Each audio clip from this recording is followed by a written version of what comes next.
नागपुर में हिंसा के बाद 10 इलाकों में कर्फ्यू, रात भर चला एक्शन। 65 उपद्रवी हिरासत में, 25 पुलिस वाले हुए घायल।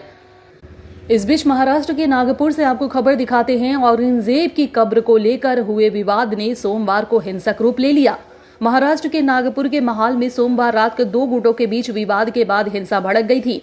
महाल के बाद देर रात हंसपुरी में भी हिंसा हुई। अज्ञात लोगों ने दुकानों में तोड़फोड़ की और वाहनों को आग के हवाले कर दिया। इस दौरान जम के पथराव किया गया। हिंसा के बाद से कई इलाकों में कर्फ्यू लगा दिया गया है। नागपुर के महाल में सबसे पहले हिंसा हुई, जिसमें कई लोग घायल हुए हैं। इनमें पुलिसकर्मी भी शामिल हैं। उग्र भीड़ ने 25 से अधिक बाइक और 3 कारों को आग के हवाले कर दिया। अब तक 60 से 65 दंगाइयों को हिरासत में लिया गया है, जबकि 25 से 30 पुलिसकर्मी घायल हुए हैं। यह हिंसा संभाजी नगर में औरंगजेब के मकबरे को लेकर विवाद के बीच हुई है। बजरंग दल और विश्व हिंदू परिषद ने इस मकबरे को ध्वस्त करने की मांग की थी।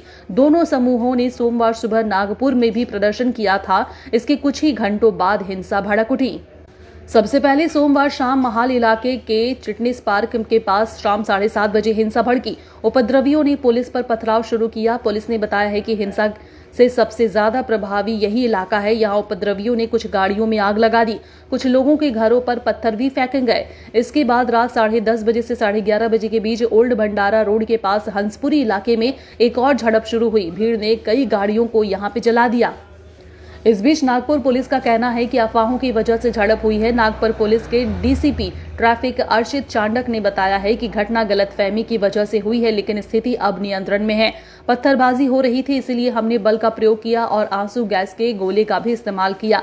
अपराधियों की पहचान करने के लिए सीसीटीवी फुटेज खंगाली जा रही है। नागपुर के पुलिस आयुक्त डॉक्टर रविंदर सिंघल ने आश्वस्त किया है कि हालात नियंत्रण में है। महाराष्ट्र के मुख्यमंत्री देवेंद्र फडणवीस ने लोगों से शांति बनाए रखने की अपील की है। वहीं नागपुर पुलिस आयुक्त डॉक्टर रविंदर सिंघल ने कहा है कि वर्तमान में शहर में स्थिति शांतिपूर्ण है और उन्होंने बताया है कि हिंसा रात 8 बजे से 8:30 बजे के बीच हुई है, जिसमें 2 वाहन जलाए गए और पत्थरबाजी की घटनाएं रिपोर्ट की गई है। हिंसा भड़कने के बाद नागपुर के कई इलाकों में कर्फ्यू लगा दिया गया है। भारतीय न्याय संहिता की धारा 163 लागू की गई है। यह कर्फ्यू कोतवाली, गणेशपेट तहसील, लकड़गंज, पपला चोइली, शांतिनगर, शकरादारा, नंदनवन, इमामवाड़ा, यशोधरा नगर और कपिल नगर में लागू किया गया है। जारी आदेश के मुताबिक कर्फ्यू के दौरान किसी भी व्यक्ति को बिना वजह घर से निकलने की इजाजत नहीं है। घर के अंदर भी 5 से ज्यादा लोग इकट्ठे नहीं होंगे। हालांकि मेडिकल या इमरजेंसी की स्थिति में घर से बाहर निकल सकते हैं। इसके अलावा ड्यूटी पर तैनात पुलिसकर्मी,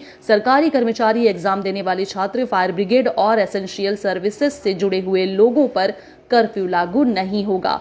ब्यूरो रिपोर्ट, हालात बंगाल, न्यूज टैग इंडिया।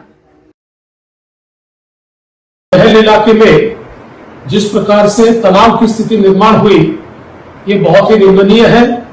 जिस प्रकार से कुछ लोगों ने पत्थरबाजी की है, पुलिस पर भी पत्थर फेंके हैं, ये बिल्कुल गलत है। मैं स्वयं इन सारी घटनाओं पर नजर रखकर हूं।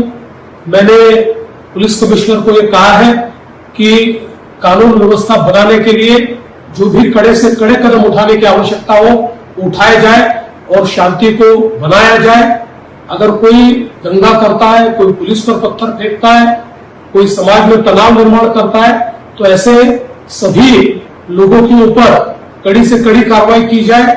और मैं सभी को अपील करता हूं कि नागपुर एक बहुत ही शांति प्रिय इस प्रकार की नगरी है। यहाँ की शांति भंग न हो, इस प्रकार से सभी लोगों ने व्यवहार और बर्ताव करना चाहिए। और कोई भी अगर इस प्रकार से तनाव निर्माण करने का प्रयास करेगा तो उसके ऊपर बहुत कड़ी कार्रवाई की जाए।